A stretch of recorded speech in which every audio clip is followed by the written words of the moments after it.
Shut up and sit down.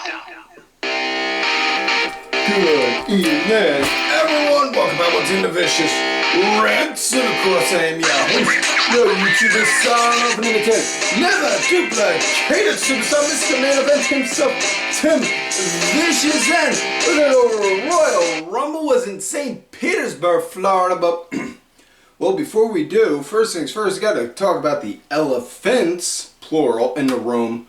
And ma'am, whew. Last week was a hell of a news week wrestling-wise, like literally. The Tuesday morning after this show dropped, it was just boom, big news.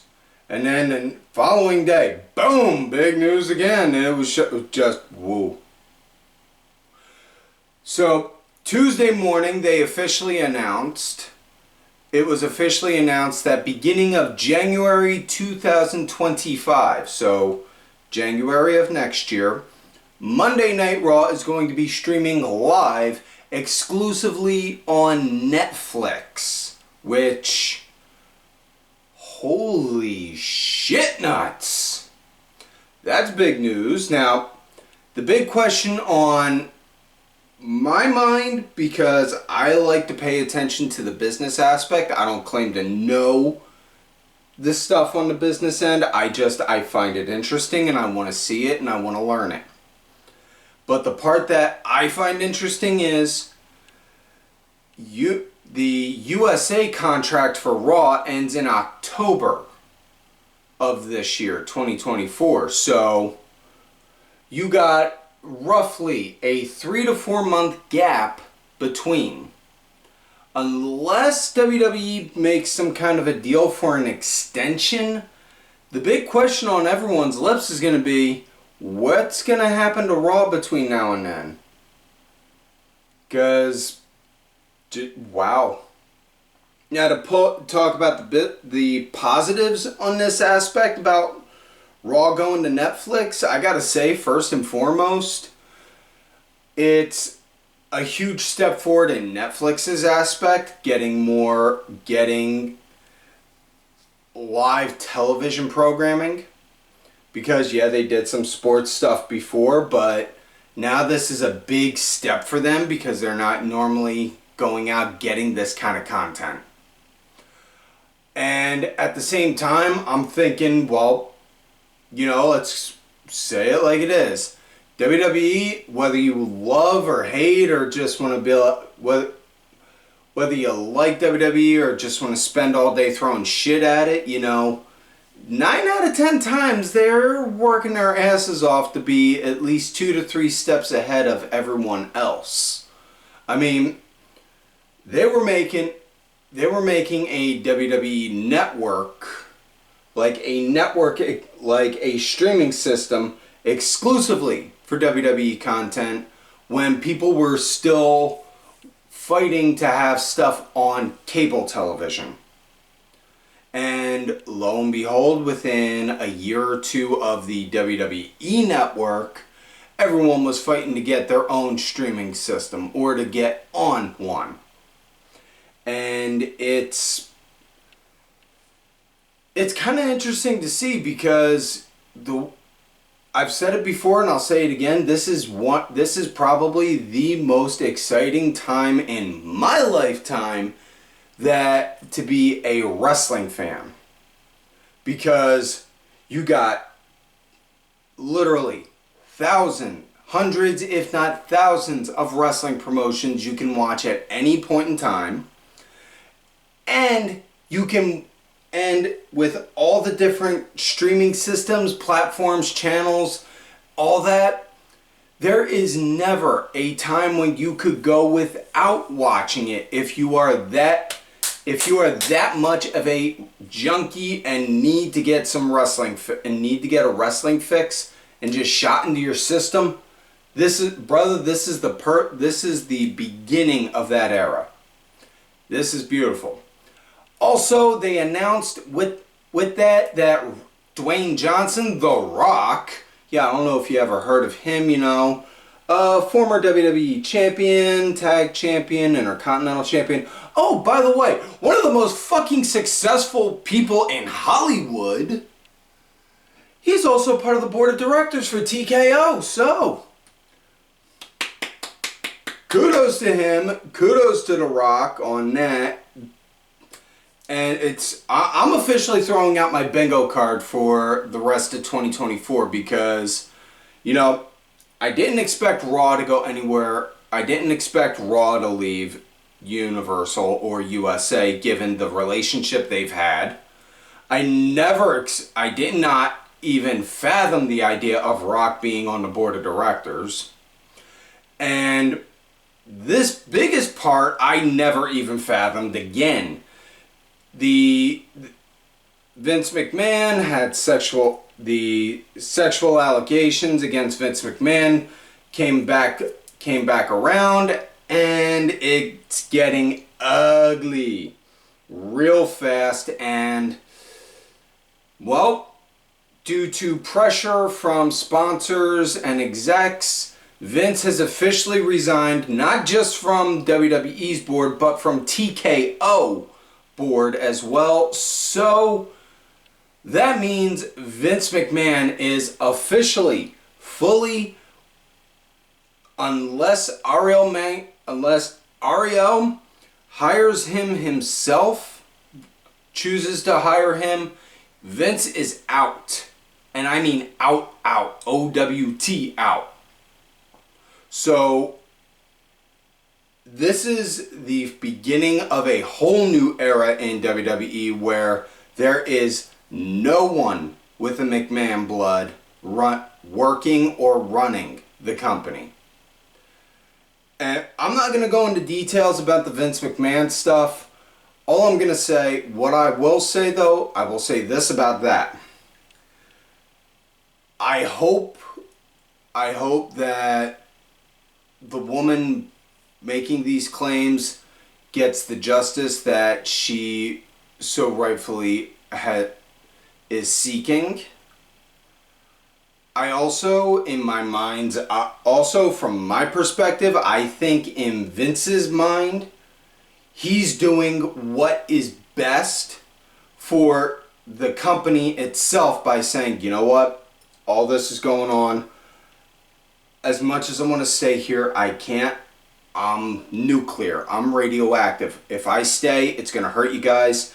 I've been building you guys up for years to work without me. Go. I'm leaving. What I'm saying is, I'm not saying that's what I think Vince did. I'm saying I think that's on how Vince sees himself doing it. That's just my personal guess, but what do I know, right? So now that we're done with that, let's get into the show. Raw, or not Raw. God damn it, Wade. Can you stop using the Monday night cards? We're doing the pay-per-view ones. Royal Rumble, St. Petersburgh. Pat McAfee comes out and he is on guest commentary all night long. And it is also announced Pat McAfee is now going to be the new permanent Monday Night Raw commentator along with Michael Cole because Kevin Patrick has been released from WWE. It is from one good old Irish boy to another. Kev, I wish you the best of luck. I hope everything goes good for you in the long run. Now, let's get on with the show. The first match of the night, the Women's Royal Rumble, and Natalia's came out, and number 2, the return of Naomi. Yes, Naomi came back, and man, you could see the look on her face, like literally. Before the bell even rang, she got in there, she looked at Natty, and then started looking at the crowd. Crowd started chanting for her. She covered up her face like this, hiding, choking up. Honey, I don't blame you. I'd be like that too. Enjoy it. It was great. You were greatly missed. And I'm not going to go over all 30 names, but I will say this. the biggest fucking name drop that was a huge surprise, TNA. TNA's Knockouts champion, Jordan Grace, came out. And heard the sirens at first. I'm like, wait.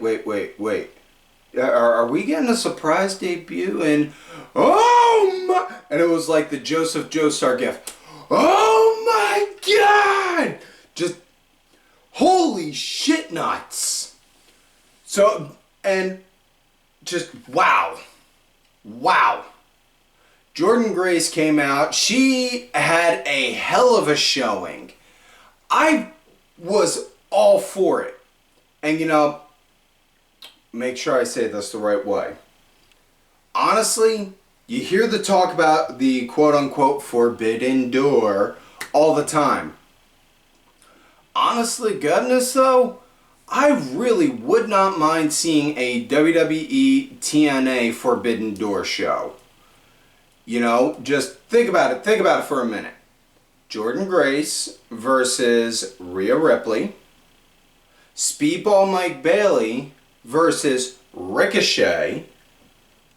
The Motor City Machine Guns versus DIY or Priest and Balor. You know? Moose versus Roman. I'm hearing cash registers ringing with each match I'm naming. If y'all can think of some other ones that you think would sell, say them down below, because another one just man. Hell, MK Ultra versus the Kabuki Warriors. There you go. Just I could go off all night spitting out fantasy booking matches and just, yeah, I'm not gonna though. But Jordan Grace was there. I gotta say though, I was extremely happy at the fact that there weren't like filler spots with like guest spots from wrestlers from yesteryear, like, oh my god, another Trish Stratus, easy for me to say, surprise entry, another Lita one, another this, another that, you know, I'm trying to be optimistic thinking in this mindset, but the fact that there wasn't any of that tells that their women's division, roster is extremely healthy. You know? It's extremely healthy. Now, the only time I really saw any kind of any kind of jeers was when Maxine Dupree was in and she tried doing a head scissors, and it was just like, ooh. Yet, like, you could hear the boos, and it went about as well as a fart in church. It went about as well as me trying to do one. Let's just say it that. Now, at one point, comedy spot, R-Truth came out. He's in there. He's looking around like, where are all the guys at? Truth, this is the Women's Royal Rumble. Oh, okay, I get you. And then gets out. And then, as Adam Pearce is explaining all this to him, he then says, all right, thanks, Mr. Aldis. I like your new haircut. And it just go. R-Truth has got I fucking love R-Truth, man. So, Roxanne Perez and Tiffany Stratton were the NXT entries, and possibly outside of Jordan, who had a hell of a showing, like I said, and honestly, during her time in, I was glued to her because she was over in the corner, like right up here, and you know who she was working with? Ivy Nile. So all I could think is, okay, you got Jordan Grace, the Juggernaut, going working with Ivy Nile, the Pitbull, and both are mean, nasty-looking, jacked-up girls, and I'm just thinking, huh? How is Triple H getting access to my dream journal? So yeah, Now, back to the biggest pop of the night, hands down. It was Jade Cargill finally made her debut, and good God almighty, she was a fucking star. I can't put that over enough. And I know a lot of people were saying for a while, well, why'd they highlight her for so long and then just poof, stop altogether? Easy to build anticipation. It's real simple. You build anticipation. And not only that, heaven forbid, she even said herself back when she was in AEW, she wasn't fully comfortable in the ring yet. She even mentioned Bryan Danielson, Daniel Bryan, he wasn't comfortable in the ring until a year, maybe a little more after he was in the ring. Jade Cargill doesn't have anywhere near a whole lot of time. Can she put in 6 hours a day in a training ring? Yeah. But you're never going to really be ready to work in front of a crowd until you're in front of a crowd. That's the cold hard truth, people. So, yeah, Jade, she was entry 25. The final entry was the return of Liv Morgan, which, not to say this in a negative way, but in a way I was kind of hoping she didn't, just so that way I could laugh at the angry Liv Morgan fangirls who were going to go and tweet saying they're rioting. But either way, it came down to the final three. Yes, three, because the fourth one got tossed out too quick to make a count for the final four. It was Jade, Bayley, and Liv. And Jade was working to toss Liv out, and as she was getting Liv out, Bayley threw Jade Cargill over. So Bayley won. She won, and she punched her ticket and is now Miss WrestleMania. On Raw, she was gloating, cheering about it. Nia Jax came out saying, you would have won, I would have won, this, that, and the other. But if you think you're going to cash in on that prize to going after Rhea, you're mistaken. And Bayley's like, I'm going to announce who on Friday. And then just left it at that. And then Rhea and Nia Jax had a thing on Raw. So, yeah. I'm not going to lie. I see a Rhea versus Nia match happening at Elimination Chamber. And the jokes of having an Australian fighting a Samoan in Australia just write themselves right there. So next matchup, we got the Fatal 4-Way for the WWE Undisputed Universal Heavyweight Championship. Randy Orton, AJ Styles, L.A. Knight, yeah! And the Tribal Chief himself, Roman Reigns. And I gotta tell you, this was a good one. All three guys bum rushed Roman right at the start. Really good solid action with Roman eating everyone's finish throughout the match, at one point, and it was good. Everyone had a chance to shine. I dug it. Right as Roman ate all those finishes, I don't remember who tried to go for a pin, but one of them did, and then Solo came out and broke it up. And I know everyone's saying, oh, this is so boring at this point. Roman doesn't win a match clean anymore. Yes, because heaven forbid, a bad guy, the leader of a bad guy family, is using bad guy tactics to cheat and win to keep what he feels is rightfully his. Gasp. Shocker, right?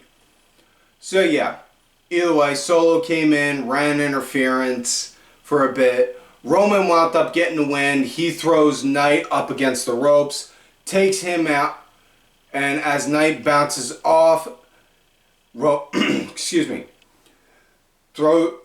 throws Knight up against the ropes. As he does, AJ bounces off. It takes Knight out, and then Roman spears AJ. I'm sorry. easy for me to say. I'm getting myself jumbled. I'm speaking faster than I'm thinking. But Roman got the win, 1, 2, 3. That was it. Next up, we got the U.S. title match. Kevin Owens versus the walking douche nozzle himself, Logan Paul. And KO leading right from the start with Paul working on Owens' broken hand. You know, really physical in a decent way. I liked it. And word came out earlier today, as of the day of this recording, KO did that entire match with a fractured foot. You know, now, Kevin Owens has been one of my favorite guys for a good couple years now. For, well, almost coming up on 20-something years now. Because the guy is that damn good. And I give the man credit where credit's due. Working with a fractured foot, I mean, damn. I thought I was hardcore when I sliced my hand up, when I sliced my finger up pretty bad, and just asked my mom to butterfly it so that way I didn't have to get stitches. But I don't think I would have been able to work a match like he did with my foot screwed up like that. But, yeah, just, wow. That's something.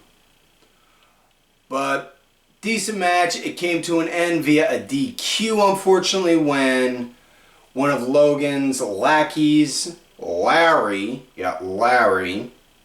wound up going in, giving Paul a set of brass knucks. Paul put them on. He went to go deck Owens. Owens caught him, took the nuts off him, decked him, and then went for the pin. 1, 2, and then as he's going for it,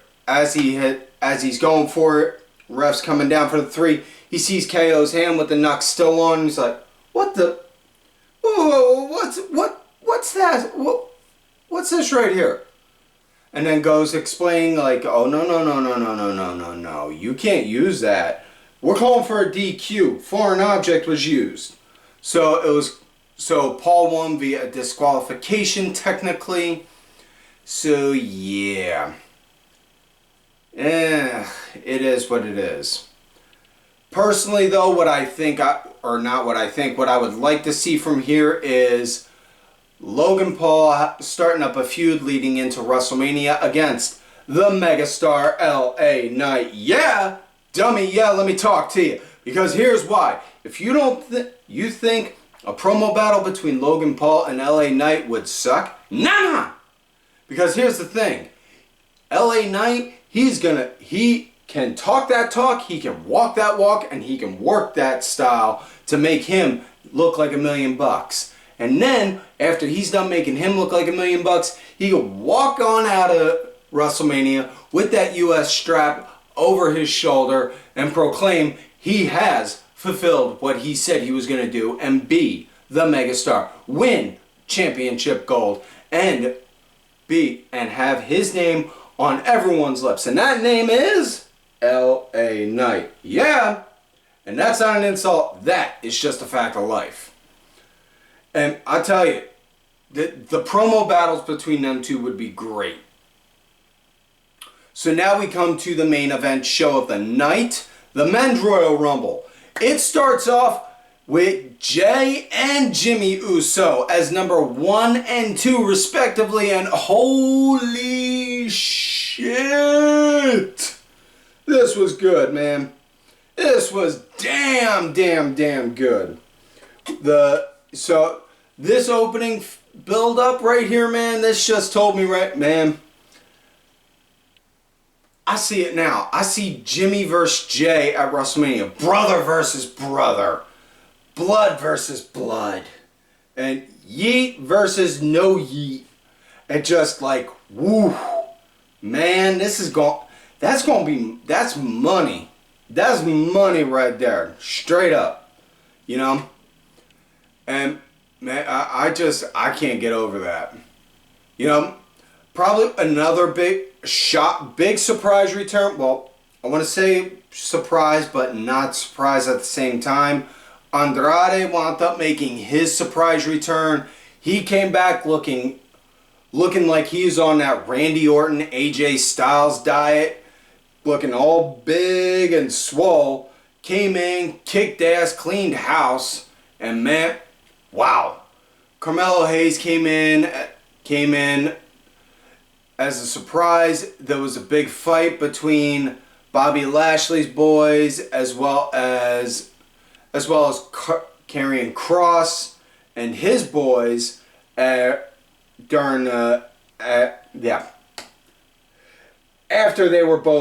both guys were respectively eliminated. I'm eventually going to talk right in this episode, I swear, even if it kills me. That happened because it was funny because all that was going on as Ludwig Kaiser was coming out and they started getting near him and he's just like, ugh, I don't have time to deal with that kind of filth. And he just had that kind of look on his face and it was just like, I thought that was hilarious. Now, Kofi, he did not have the infamous Kofi spot where he saves himself in a Rumble situation, but Braun Breaker was a surprise entry, which I gotta say was really fun to see because Breaker came in and showed up. He showed up and kicked ass. Pat McAfee was in for a little comedy spot. They're doing the countdown, and next his music hits and he's like, well, me? Oh, okay. Sets it off, takes his blazer off, starts to get in. As he gets in, he sees Omos and Braun Breaker just staring a hole through him, and he's like, I'm going to leave now. And it just eliminates himself. Which, I can't say I blame him. Now, I know some people were saying that the men's Rumble sucked because this person wasn't there, that person wasn't there.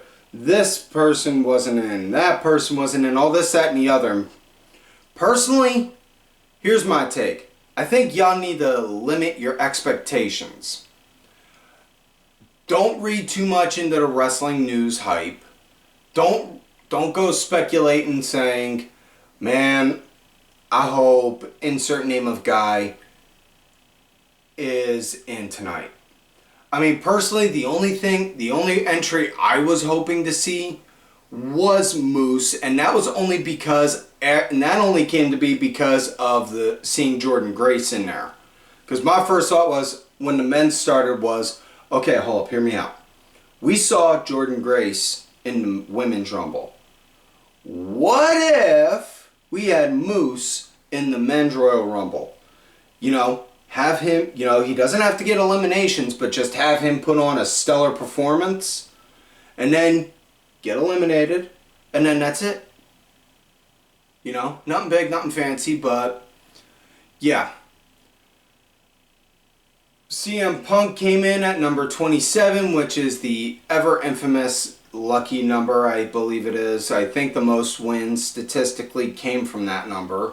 I'm not 100% certain. I gotta look at the tail of the tape stats on that again, but Sami Zayn came back as a return at number 30.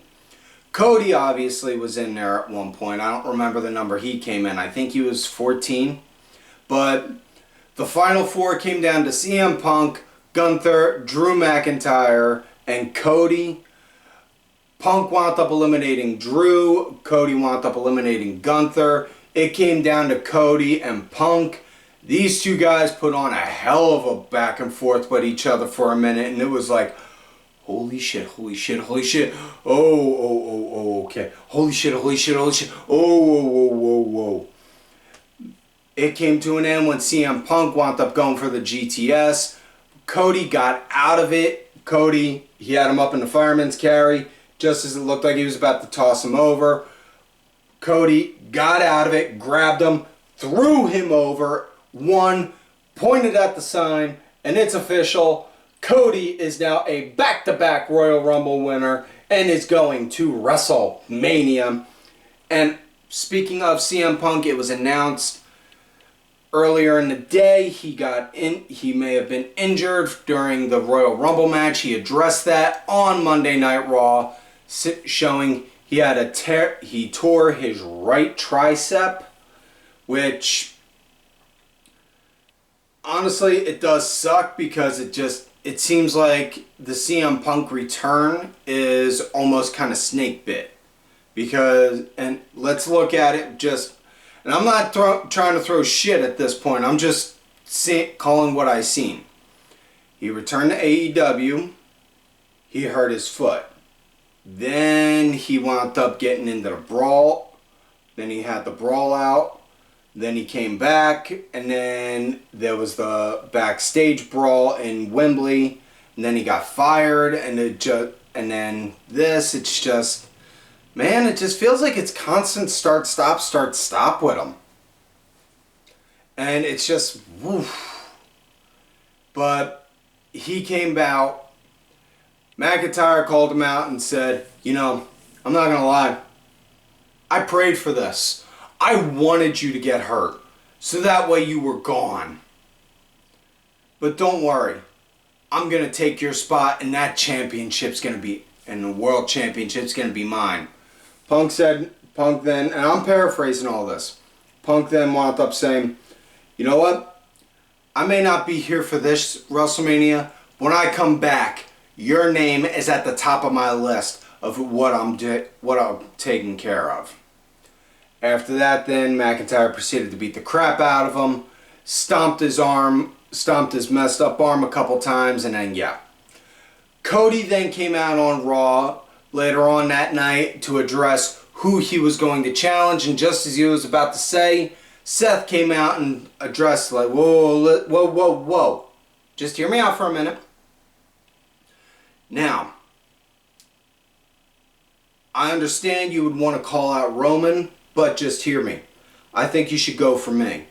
Because you want to go for Roman Reigns. Why? Because he's got the Hollywood title, the Hulk Hogan title, the poser title, the title for that you got to politic to get it work for. Or would you rather go for the Workhorse Championship, the For Us By Us Championship? Yes, Seth really did use a FUBU line. So let those jokes commence, please.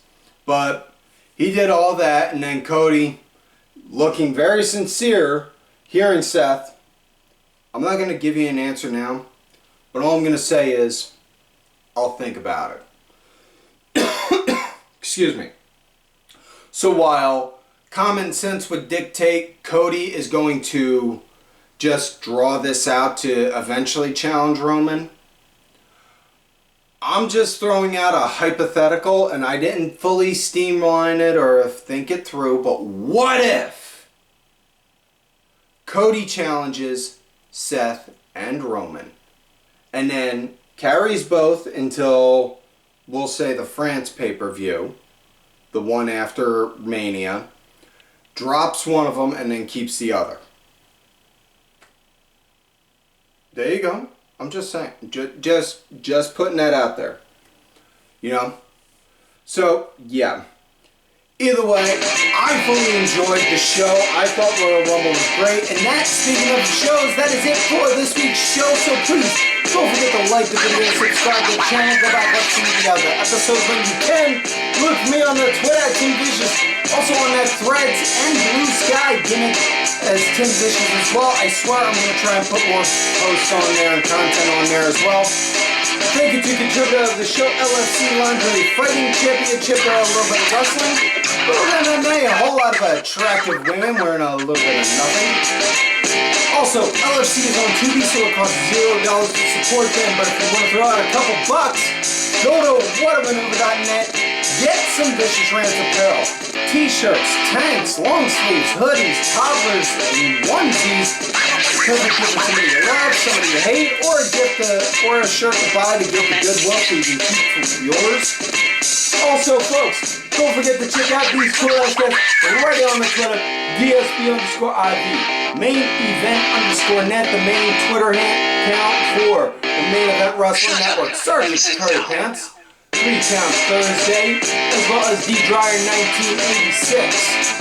And folks, like I always tell y'all, you love me great, you hate me. Fuck you.